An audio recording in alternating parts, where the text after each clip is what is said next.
ये कहानी सिर्फ एक संत की नहीं है। ये कहानी उस भरोसे की है जिसने लाखों लोगों को पहले जोड़ा और फिर उसी भरोसे ने कुछ जिंदगियों को हमेशा के लिए तोड़ दिया। ये कहानी आसाराम की है। वो आसाराम जिन्हें देश का कभी सबसे बड़ा संत माना गया, जिनके नाम का असर सत्ता और समाज पर दशकों तक स्पष्ट तौर पर दिखाई पड़ा,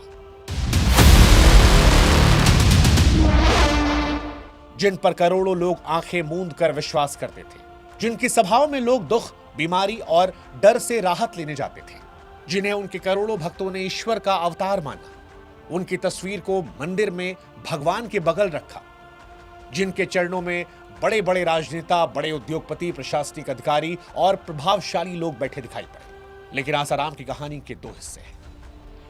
एक हिस्सा वो भी जहां जिस व्यक्ति को लोग आशीर्वाद के लिए छूते थे, उसी पर नाबालिग बच्चियों के साथ बलात्कार जैसे जघन्य अपराधों के गंभीर आरोप लगे। अदालतों में लंबी जांच, पीड़िताओं के बयान, मेडिकल रिपोर्ट और सुनवाई के बाद उन्हें दोषी माना गया। ये वो आसाराम भी थे जिनसे कानून ने जब सख्त सवाल पूछे तो बलात्कार के आरोपों से बचने के लिए कभी बीमारी का सहारा तो कभी खुद को नपुंसक बताने की कोशिश की। ऐसा इसलिए ताकि बलात्कार के आरोपों से बच सके। लेकिन पहले जांच और फिर मेडिकल परीक्षणों में ये दावे टिक नहीं पाए। ये कहानी तब और भयावह हो गई जब सामने आया कि सबूत मिटाने की कोशिश की गई। गवाहों को आसाराम की तरफ से धमकाया गया।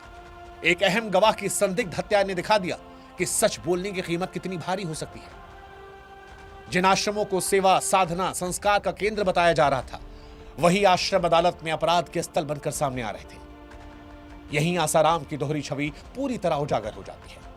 एक तरफ वो व्यक्ति जिस पर लोग अपने बच्चों का भविष्य, शादी, बीमारी, कारोबार तक सब कुछ उस पर छोड़ रहे थे, और दूसरी तरफ वही व्यक्ति जिसे अदालत ने बच्चों के भविष्य को कुचलने का दोषी माना। हालांकि इस कहानी का एक पहलू यह भी है कि आज भी उनके कई समर्थक हैं जो इन अपराधों के कोर्ट में सिद्ध होने के बाद भी इसे साजिश कहते हैं, क्योंकि उनके लिए सवाल कानून या तथ्यों का नहीं, उस आस्था का है जिस पर उन्होंने अपना पूरा जीवन टिका दिया। और इसीलिए आसाराम की कहानी जो है वो सिर्फ अपराध और सजा की नहीं रह जाती, वो उस खतरनाक टकराव की बन जाती है जहां एक तरफ सच और फैसले खड़े हैं और दूसरी तरफ अंधी आस्था, और बीच में खड़ा है वो इंसान जो ये तय नहीं कर पा रहा कि जब सच और विश्वास ये दोनों आमने सामने आ जाएं तो टूटे क्या, भरोसा या भ्रम।